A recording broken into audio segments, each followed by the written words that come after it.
Morning, everybody. Thank you for joining us for Minnesota Matters. I hope you had a nice Valentine's Day. My name is Tess Rice. I'm MBA's General Counsel, and as usual, I'm joined by Teresa Kuvas, our Senior Government Relations Manager, Carrie Millis-Moen, our Associate Counsel, Tom Boswell-Healy, our Associate Counsel and Compliance Consultant. So today, Teresa's going to start us off with just a look at the beginning of session, which just started a couple days ago.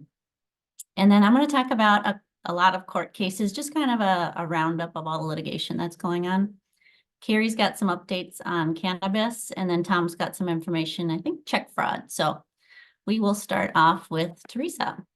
Sounds great. Thank you, Tess. Good morning, everyone. Just wanted to kind of give a brief overview of the beginning of session. I can't hear Teresa. Can others hear Teresa? Can you not hear me? Yep, I can hear you. Okay. So perfect. Yeah, session did start this week. Just wanted to mention a couple of things from this before we even start kind of on what's happening with session. Three things to note. Starting tomorrow, we have the weekly political insight that comes out on Fridays. I put an update together of what happens during the week, kind of what bills have been introduced, and kind of looking forward to the next week and kind of some of the important issues that we are dealing with at the Capitol. So if you're not on the political insight list, that is a great place to get a lot of information on the legislative session. Reach out to the MBA if you aren't on that list, but if you go into your membership and your database, you can kind of pinpoint the political insight to get that weekly. Number two, Bank Day at the Capitol is next month on March 12th. Renee will drop a link in for that one. That will be kind of, again, a great opportunity to meet with your legislators at the beginning of session. We do have a new location this year. It's at the Minnesota History Center. We oftentimes don't post it publicly as we've had protesters show up at Bank Day in the past.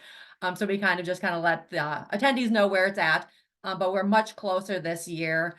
Right now we have Commissioner Grace Arnold coming. We have Max Zappia from the Office of Cannabis Management coming as well. And then we have Todd Rapp, and we're working on a couple more speakers for that morning before we head over to the Capitol to meet with your legislator. And then also in the middle of March is the Bank Day and Washington visit. So that's on our website as well. So kind of legislative session began on Monday, February 12th, and will end on May 20th. It's a very quick 14-week session. With a lot of things that they want to do. It's typically a policy year, so less money focused, and I think just kind of knowing what the budget's going to look like at the end of February, they will have a lot less money to really be working with. Three topics that are really going to get the biggest play this session. The school resource officers. That's already been moving through the process this week, and I expect it could possibly be on the House floor next week. Some tax bills to kind of fix a problem from last year. That's also been moving through this week. And then the other big one that a lot of people want to get done this year is a bonding bill. Speaker Hortman has said at a lot of the things that it's going to be a very short session. They have deadlines on March 22nd. So we will know by March 22nd what really is moving through the process and what we really do need to focus on. Just also a thing to note is we have a new Senate Majority Leader. Erin Murphy took over this session. Sadly, Senator Carrie Dietzig had a reoccurrence with cancer, and so she stepped down from Majority Leader. So Erin Murphy has stepped up into that role. Erin Murphy was the endorsed candidate a couple of years ago for governor, and Tim Walz actually beat her during the primary. So she is now the Majority Leader in the Senate. Well, Speaker Hortman has said it's going to be a short session. Senator Murphy, who, the Senate's not on the ballot this fall. Senator Murphy said there's still quite a bit of stuff they'd like to get done this year. We really look at the Commerce Committee and Judiciary is kind of where we spend a lot of our time. And when we've talked to the Commerce chairs, the focus really has been on consumer protections. So that's where we kind of expect things to pop up this year. We've heard a lot from Legal Aid, who we've worked with really closely on some of the issues that they've are pushing this year.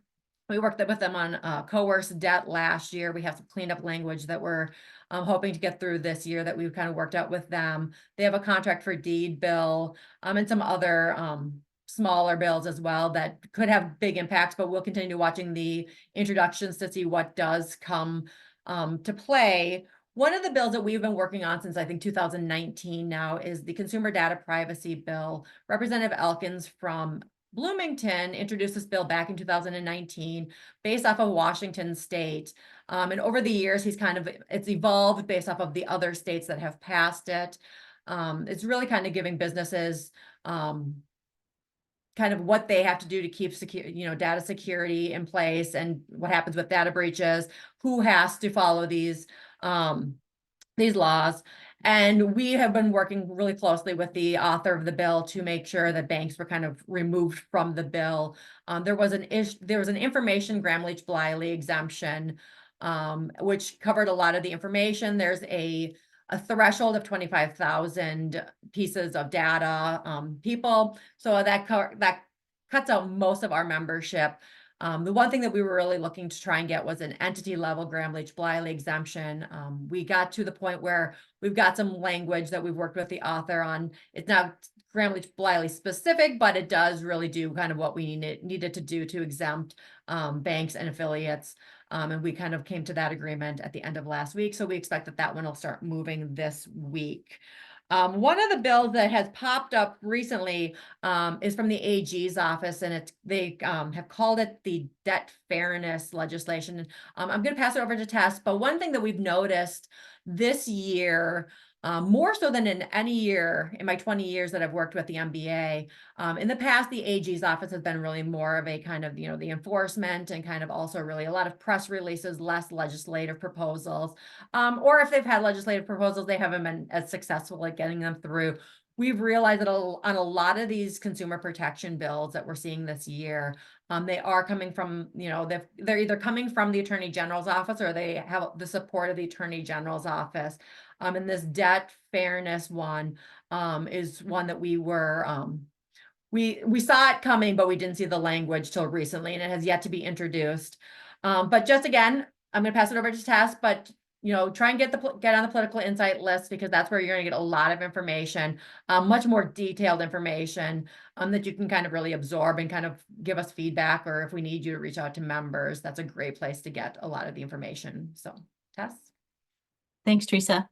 So this bill is lengthy and we haven't had a ton of time to absorb it, but I would say that it changes the landscape for creditors and debt collection of consumer debt significantly. I mean, it's a sea change. So what they would like to do first is they would bring financial institutions within the scope of the debt collector statute. We were always exempt from that.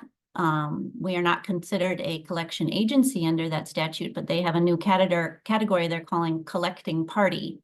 So a person who, in the ordinary course of business, regularly engages in debt collection on behalf of the person themselves or others. So I think that this could include banks, which would then subject us to that entire chapter. They would include the debt of small business within that chapter. So a small business debt would be treated as a consumer debt and have those protections, regardless of what that loan's purpose was. Consumer reporting agencies would be prohibited from putting medical debt on a credit report. Medical debt is what they're always talking about when they talk about this bill.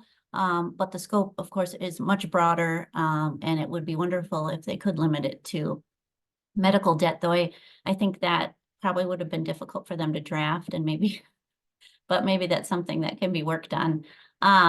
There's a lot of talk in there about strict liability of creditors to debtors, and damages that they can get, including treble damages if they feel like a debt collector has violated the statute. There are a laundry list of prohibitions. And one big change within that is that they said that a suit under this chapter would benefit the public. And that doesn't seem like much, but it's a lot, because there was a Minnesota Supreme Court decision that said that individuals couldn't bring these types of suits without a class action because it didn't benefit the public. And they're saying that these suits all benefit the public. And a debtor who successfully defends themselves would get his costs and his attorney's fees as well. They put in that a spouse is not liable to a creditor for any debts of the other spouse. This is a big one. They would change the statute of limitations that you can collect a debt from 10 years. So if you get a judgment against someone, the creditor has 10 years to collect that judgment. They would change that to 5 years. So that is a significant change. You couldn't renew judgments. Currently, if that judgment's that statute of limitations is going to expire, you could renew your judgment, but that would no longer be allowed. And then they would change the statute of limitations for collecting a consumer debt before it goes to judgment from 6 years to 3 years. So a big deal. They would change that exemption for automobiles. There's a list of property that is judgment proofed, and the automobile exception is for a vehicle worth $5,000 or less. They changed that to $10,000. For a disabled person's vehicle, that was changed from $50,000 to $100,000. Particular to banking in here is that they would have an aggregate amount of bank accounts that would be exempt from garnishment. So $5,000 in a bank account. If there's less than that, it would not be subject to garnishment. So there is a feeling, of course, that would judgment proof most anyone, because you could put your money in different banks and not be subject to any bit of garnishment. On the other hand, I'm interested to hear if anyone wants to email me about that. If that seems like a benefit to you. Obviously, in that case, you'll be receiving garnishments, but you will not be processing the number of garnishments that you had previously, I would imagine. There are protections for people with cars. So if they don't default on their car loan, but they have a car loan, they don't default, but they declare bankruptcy, that can't be considered an element of default. I mean, normally they would reaffirm that debt. So I'm not sure exactly what they're getting at there, but if a debtor claims an exemption from garnishment, so that garnishment comes into your bank, then if they claim an exemption, then an objection has to go through the courts, and a notice of objection has to be sent to you. So you would get that as the garnishee. A couple bank specific. So, creditors are required to pay you $15 when they send you a garnishment. This bill would remove that. They would say that they don't have to pay you at all. And it would prohibit you from charging a fee to the customer for processing a levy or a garnishment. It would create a new notice for joint account holders when an account is garnished, and that would allow the joint owner that was not the debtor to claim that part of the balance belongs to them, and then the bank must protect that portion from garnishment. So that's interesting. We know it's been a little uncertain what to do with joint account owners since I think it was 10 years ago, maybe there was a Minnesota Supreme Court decision on that. So that actually could provide some clarity, but it would provide an additional burden too. And then they've placed all the burden of making new forms that comply with all of these changes on the Commissioner of Commerce. And the Commerce Department is supposed to put together a group of stakeholders, which would include the MBA, so we would have some input in it. I would just say this is extremely ambitious. It is late. We don't have the language, and session's already started. There are a lot of stakeholders here. So I'm hoping that this can be maybe something worked on between sessions, but then again, it's the Attorney General's bill. So obviously he has a lot of pull with the legislature. So we will be working on that, trying to protect banks from whatever we can. Switching to, I wanted to talk to you guys about court cases, because there's just so much going on right now. I'm sure you've heard of a lot of them. You may have seen that the MBA filed an amicus brief in an agricultural fraud case. We don't do these that often. We're fortunate to have 4 attorneys on staff, and so we do have the ability to file a friend of the court brief when one of our banks is in a situation that we feel we'd be able to help the industry. So in this case, it was Star Bank, and they had a case where one of their egg customers engaged in grain fronting. So that's a fraud situation where a person sells another one's grain without telling the buyer the name of the true owner of the grain. And they do that on purpose to avoid paying the lender who has the grain as collateral. So, farmers sell their grain to buyers. They're required to check the central notification system to determine if there's a lien on the grain. So when a bank takes a crop as collateral, they're going to file both the UCC1 financing statement and that CNS effective financing statement to protect their lien. And as a general rule, Article 9 protects lenders, and by supporting those security agreements and the agreements we have between the parties and against purchasers of the collateral and creditors. And so our part in this amicus was not to repeat what the bank's attorney had written, which was really good, but we wanted to provide a different perspective. And so our CEO, Joe Witt, did most of this, but what he did was talk about the UCC and how it balances risk between parties or liability between parties. We see that in Articles 3 and 4 with check fraud and, altered checks and forged our signature, that kind of thing. So the drafters of the UCC really think through these things about who's going to be responsible. And when they drafted Article 9, they gave some special status to buyers in the ordinary course, buyers who don't know that there might be a lien on that property they're buying, and they do have a lot of protections, but they are not protected in cases with farm products. The Minnesota legislature decided that farm products should have a special exemption, and many states have that. So that was one part of what we talked about, was why that's there, why buyers are not protected in these situations. And the other part was that there's some language about liens that are created by the buyer's seller. It's kind of cumbersome, but the person in front of that grain buyer, if they're not the one who created that lien, then the buyer's not protected. So when you have a fronting situation, the person that's selling it did not create that lien because they are not the customer of the bank. They're a third party.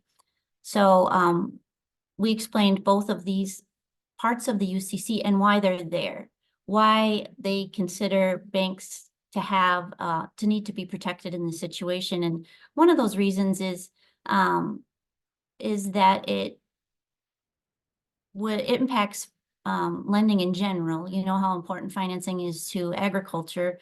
Our ag committee tells us almost 90% of farmers have some kind of line, an operating line. So it's very important that they have access to credit, and very important that the credit not be too expensive. And if a bank can't be sure that when it files that lien that they're going to get paid by the buyer of the grain, then obviously it would become much more expensive. You'd need other kinds of collateral to secure your loan, that kind of thing. And that would impact especially beginning farmers who may not have that additional collateral. So that was a big part of our argument. In this case, we also talked about business decisions. So this has been the law of the land for a long time. And for this elevator to purchase in a fronting situation over and over again, what they did was they did spot sales, meaning there was no contract with this person selling. The person selling was the farmer's nephew, who was a teenager. And they purchased from him over, I think it was a 10-month period, almost $500,000 of grain without asking any questions. He's driving his uncle's truck. It's got his uncle's name on the truck. And they never asked any questions of this teenager as to whether he actually owned that grain or not. And they don't pay immediately when grain is sold. This place pays I think at the end of the week. And so they do have a chance to check those CNS records, and they can also check UCC records. They can also ask some questions, and that was something that was in our amicus, some questions that could be asked, like asking who owns the grain. That would be a good one. Where's your farm located? How many acres are you farming? Do you rent from somebody? These kind of things. But the elevator, or Bushmills is the defendant in this case, or I guess they're the plaintiff because they want their money, but no, they're the appellant. Sorry about that. So anyway, have said that it's very important for them to be speedy. They need to get these trucks through quickly. And we agreed that that could be an object of any business to do something like that. And so when you do that, though, when you make that business decision, then you're also taking on the risk of fraud. As we argued, a bank could decide that they're not going to, or they're going to cash checks without IDs.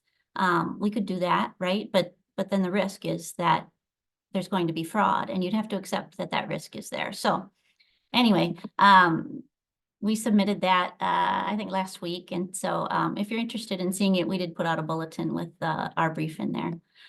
We also submitted a brief yesterday in the FDIC case. So, MBA and Lake Central Bank have filed a lawsuit in July against the FDIC on their guidance on representment of NSF items. The FDIC responded with a motion to dismiss, mostly on procedural reasons. So they've asked that the case be dismissed, and we have responded with the reasons why it should not be dismissed. Our brief is really good. That's on our website. If you go to the advocacy tab, you'll find that there. So if you check there, that oral arguments on that are scheduled for March 13th. So that'll be really fun. And then you saw the trade groups are suing over the new CRA rule. We have a bulletin on that if you want to check that.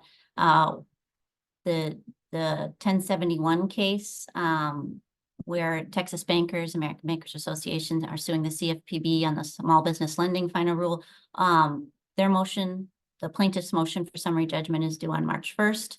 So that'll be an interesting read there. And then we also saw that they're suing on the, did I already say that? The CRA rules? Yeah, I said that. And then there is also the case, see, there's too many cases. There's also the case against the CFPB by Texas Bankers and the ABA on their UDAP manual. So some of those two cases also brought into question the CFPB's constitutionality of their funding. And so the Supreme Court is looking at that issue, and they should have a decision in June.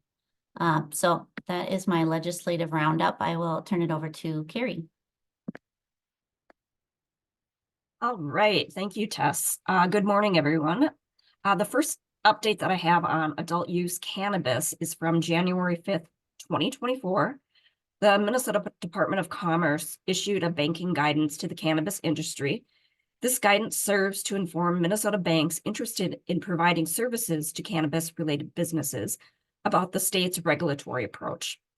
The Department of Commerce, the Department of Revenue, and the Office of Cannabis Management recognize the important role that banks play in supporting adult use cannabis businesses in Minnesota. The guidance emphasizes the responsibilities banks, boards of directors, and management have regarding cannabis banking. And ultimately, the decision to provide such services rests with the bank's board of directors and management, who are urged by the DOC to establish and document policies regarding cannabis banking services, regardless of whether the bank decides to offer these services or not. Appropriate risk management systems must be put in place to support the determination. Banks considering offering cannabis banking services are advised to do the following. First, verify the licensing and validity of the individual or the entity. Second, conduct comprehensive initial ongoing due diligence along with detailed risk mitigating plans. Next, understand concentration risk, implement a strong liquidity policy, and establish robust cash flow monitoring systems. Develop risk management systems to measure, monitor, and control related risks, insurance compliance with both federal and state laws, and reporting requirements. Also recruit and train knowledgeable staff, implement effective compliance programs, especially for cash-intensive activities, which would include robust BSA, AML programs with effective processes for CTRs and SARs. Finally, the banks should institute exit strategies capable of swift execution should the product or service pose unexpected or undue risks to the bank. The bank that decides to do any cannabis banking should also follow the 2014 guidance from FinCEN and also the Department of Justice guidance regarding marijuana enforcement, also known as the Cole Memo. And you can find more information on the DOC guidance in a legal compliance bulletin that we put out, I believe, at the beginning of January, and that's on the MBA website. The next state update I have is that expedited rulemaking by the Office of Cannabis Management is underway.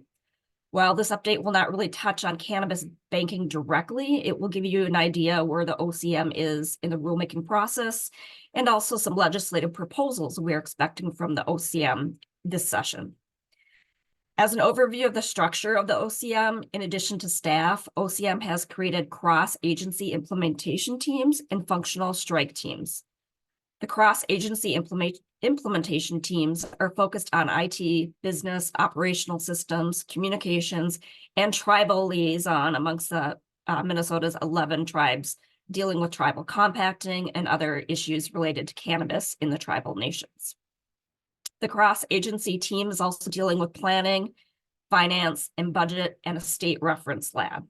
The functional strike teams are focused on temporary regulations and registrations, rulemaking, HR and hiring, legislative, license system design, and outreach and engagement. OCM is continuing to search for and hire several positions. You've probably seen that in the news. They're still looking for an OCM director. As many of you know, Max Zappia, the Deputy Commissioner of Financial Institutions at the DOC, is on temporary reassignment to lead the design, implementation, and launch of the regulatory structure for the OMC. And he started his role back in November of 2023. And as Teresa mentioned, he will be attending Bank Day. The Cannabis Advisory Council is also in the process of being created, with many of the appointments already made by the governor. And the first meeting is expected this quarter. I believe around 50 people are expected to serve on this council. 2 legislative reports have been submitted by the OCM on January 16th. The first was OCM's requirement to submit an annual report to the legislature which highlights the current state of the industry and previews some of the recommendations OCM will be making for some modifications to the law. The second report was an examination of cannabis consumers and cannabis demand in Minnesota. Both of these reports can be found on the OCM website. As part of the first report, OCM is proposing 5 legislative changes, and I want to highlight these proposals because some of them may go into effect as early as this summer and impact potential banking customers for those banking cannabis. The first is just they're looking at proposing supply chain improvements to streamline the process from the point of cultivation. Second proposed change is to strengthen the social equity components in the bill. The third and most important proposed change is to remove licensing bottlenecks. One of the most prohibitive parts of the bill, especially for a cultivator, is securing the building. And what the OCM has seen in the bill so far is that an applicant would be required to enter into a mortgage or a lease before even coming to the OCM or going to their local government. This would cause the applicant to incur thousands, if not millions of dollars on a facility without any assurance of obtaining a license. OCM is proposing a change in the order of this operation. The first step would be for the applicant to go to the OCM and apply for the license. They would fill out all the requirements, submit all the required documentation.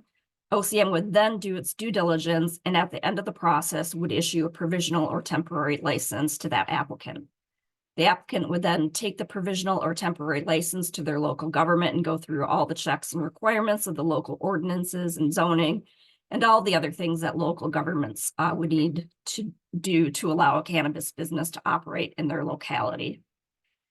This would also give the government some information that OCM has done its due diligence about the viability of the license applicant, and it'll help mitigate some of the financial risk on the front end. After the applicant has obtained local approval, the applicant will then go back to the OCM, at which time the OCM can issue a full license and the endorsements required that designate what activities they can be engaged in. The fourth legislative proposal is to allow for a temporary or early licensing for social equity customers or applicants. OCM wants to do this in hopes of combating the illicit market and also to give the social equity applicants kind of a head start. This could be done as soon as the summer if the legislature agrees. And the final proposal would be to update the timeline on the transition of parts of the Office of Medical Cannabis to OCM as early as this summer. Currently, low-dose hemp is under the Office of Medical Cannabis, and if they transition early, it could be part of the OCM as early as this summer. Now that I've gone over the proposed legislative changes, I'd like to briefly talk about rulemaking. The OCM's expedited rulemaking process is more of a robust public engagement approach than standard rulemaking. This is due to the heightened level of public interest in the state of Minnesota. And as part of this rulemaking, the OCM is collecting feedback from the public, stakeholders, and identified subject matter experts, and is consulting with other state agencies as well. The OCM has been sending out public input surveys, and it's currently on its 7th survey. These surveys really don't touch on banking. They've been focusing on cultivation, processing, laboratory standards, testing, environmental, retail operations, packaging, and labeling. This information gathering and rule drafting will continue throughout the summer. And then the notice of intent to adopt and proposed rule publication will be expected in the fall of 2024. A 30-day public comment period will follow this. The OCM will make modifications as needed based on the comments before submission to an administrative law judge for review. Once approved by the ALJ, the governor has the option to veto it, which likely won't happen. And then publication of notice of adoption of the rule is expected early 2025. So in other words, this is when the rules would become effective and license applications will be available. One item that the MBA will be pushing for is to have a licensing database open to the public, just as how they currently have low potency hemp registrations open to the public now. Finally, and very briefly, I want to touch on stuff that's going on at the federal level. As many of you have likely read in the news, the Department of Health and Human Services has formally recommended that the DEA move cannabis from Schedule 1 to Schedule 3 of the Controlled Substances Act. Since 1971, cannabis has been a Schedule 1 drug alongside of heroin and LSD. Rescheduling it to Schedule 3 would put cannabis in the company of ketamine, Tylenol with codeine, and anabolic steroids. A handful of Senate Democrats, I believe at the end of January, at the beginning of February, are pushing for, descheduling or removing cannabis from the Controlled Substance Act altogether. But as you can imagine, that likely won't happen. Rescheduling or descheduling may reduce banking burdens, and the Safer Banking Act, if passed, which it looks like that won't happen this year, would create federal safe harbors for financial institutions to accept deposits from state licensed cannabis business operators. And then I just want to let you know that MBA will continue to keep you updated with news on cannabis as the OCM works its way through the rulemaking process. You can keep on the lookout for email bulletins in the future and also check our website. So back to you, Tess. Thanks, Carrie. We are going to do a couple webinars too. So there's one on May 1st for those who are interested in banking cannabis. And then we're doing one on June 18th for those who don't actually plan to bank cannabis, but you know that somewhere your commercial customers probably have some connection to cannabis. So how to keep that kind of stuff in mind. So I will turn it over to Tom now. All right. Good morning, everybody. Doing every banker's favorites rehash item, check fraud. It's everybody. It's probably hit everybody pretty hard in the last year or so. Increase in check fraud. So we got a few things that I want to put in the chat here. If I'm able, first, just put in the legal contact information in there. So you contact us with questions if you have questions about check fraud. We also have online the compliance companion for forgeries that you can check that has some good basic information on all types of check fraud as well. Not just forgeries, but also counterfeit items and the like. And you access that from the MinBanker's website. And just do the legal compliance drop-down menu and select compliance tools. You do need to be signed in for that, so be aware. Another good basic resource too, the OCC has a publication just on check fraud guide. It is from 2013, but a lot of the information hasn't really changed from that, so it's still a good resource on that. Just going to hit some basic information first, and then go into really some more of ways to protect yourself. Another good resource to put in there is just the ABA check fraud directory, and that just provides you with information on how to contact other banks on check fraud. There you go. Looks like we have a check fraud webinar coming up. That's good. Evergreen topic, but the going back to ABA check fraud directory. So they've got, I just checked the other day, 54 Minnesota banks have already signed up for the directory. Obviously, we have many more than that number of banks in the state, but it's a good start for 7 to 8 months. Let's see, digging into check fraud basics. I mean, talking about 3 basic types of fraud with checks. We've got alter checks. That's where a change is actually made to the check itself. Usually it's going to be the payee or the amount of the check. And then you have counterfeit checks. And it could be a whole new counterfeit item. Could just be, somebody who's signed as the drawer of for the drawer of the check. So who's paying the check with a different unauthorized signature or a forged signature of the payee. And then you have the forged endorsement, which is going to be the payee. So on the back of the check, you have somebody who's endorsing it that's not entitled to the funds. And kind of there's some differences there in how it works. So the altered checks and counterfeit checks are not properly payable. And banks will get into issues about when they need to take action on that. Now, for the counterfeit checks, the midnight deadline applies. So you have to start the return process by midnight the next day following the banking day of deposit.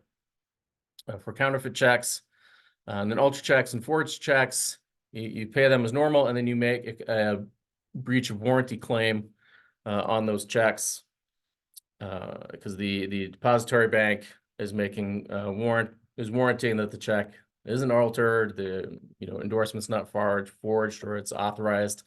The person entitled to enforce the check is receiving the payments, and that they have no knowledge that the drawer signature is forged. You do have 3 years to make that claim. But as the bank, you have 3 years to make that claim. But the customers typically have at most 1 year under the UCC, Minnesota UCC, to report that they've been a victim of an altered check or forged endorsement. But most banks shorten that by agreement, so check your agreement to see what the time frame is. It's quite a bit shorter. But once you know or suspect that you have a breach of warranty claim, you do have 30 days to make that claim.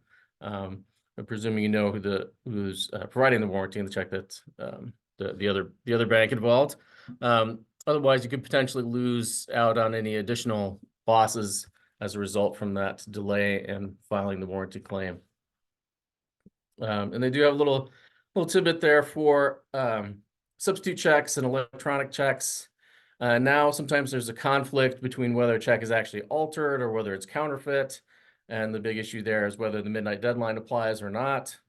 And for substitute checks or electronic checks, if the original check is not available, the presumption is that it's an altered check, so you have that extended time frame rather than a counterfeit check. But it's a burden that can roll back and forth between the banking parties as well.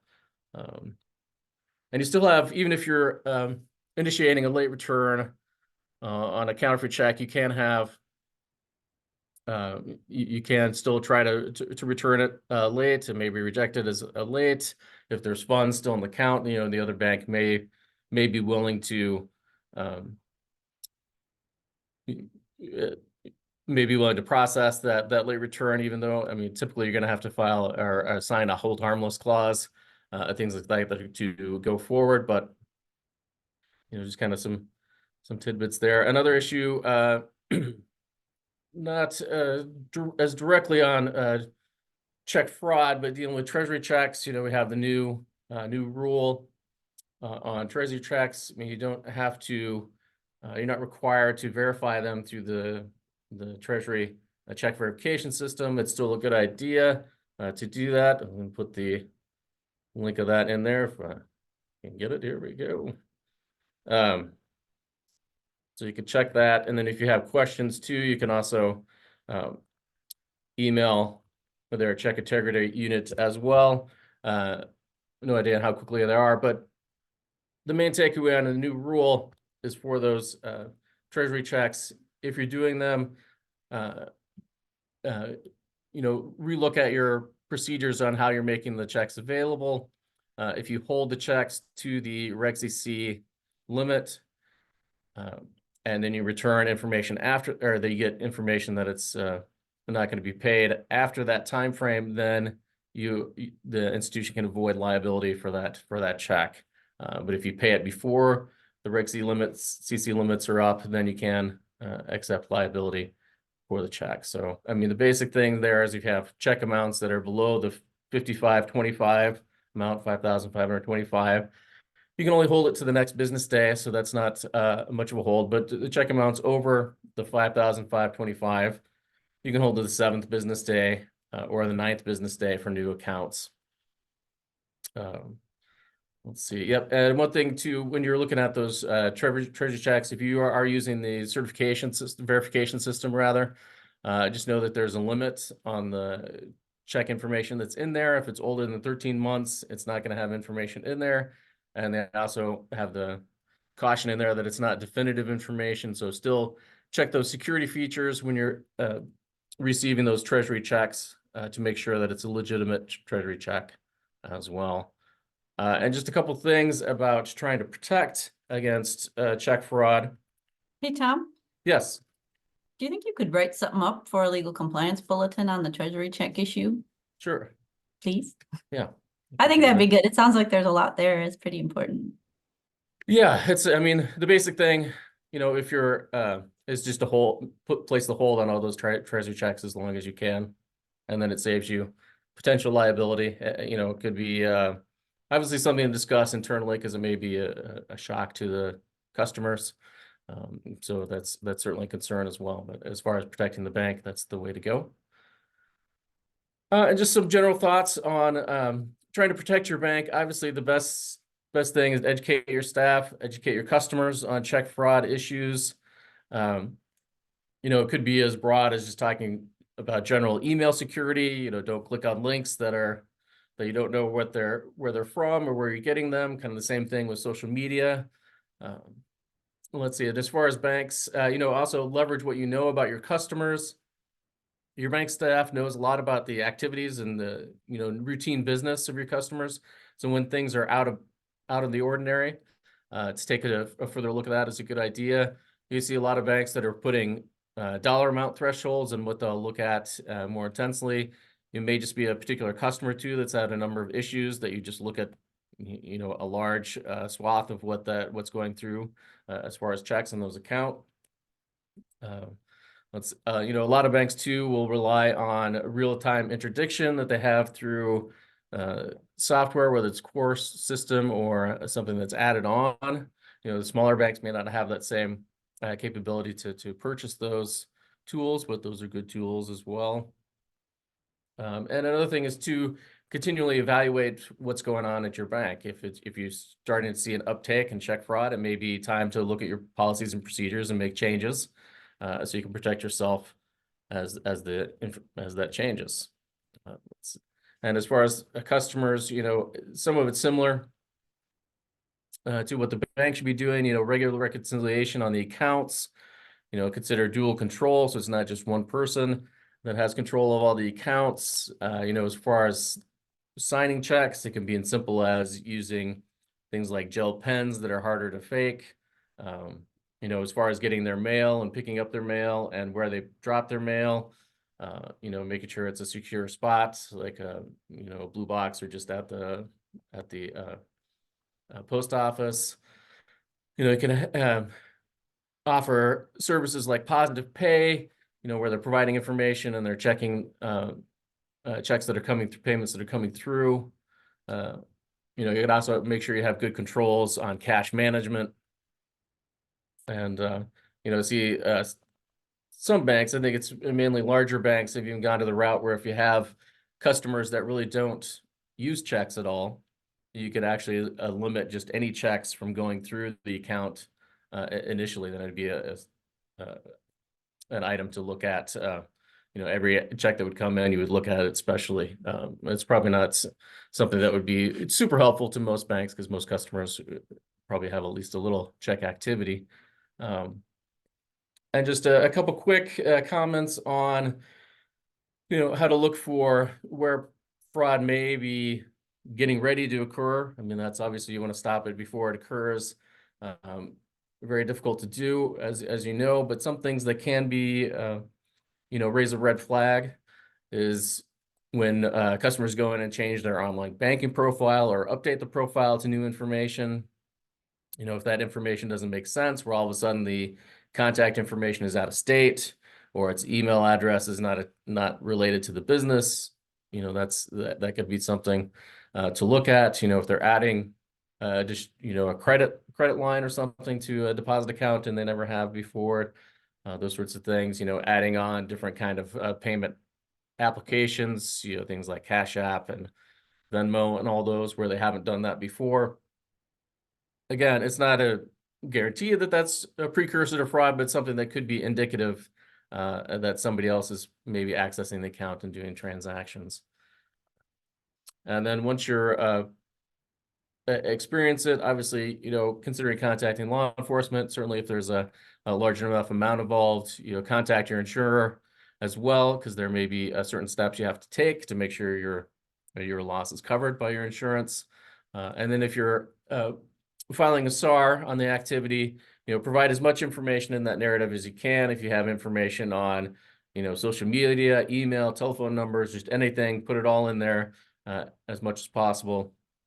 And if it's related to mail, always check the FinCEN alerts. There's one from last February, so it's FinCEN Alert 2023-3.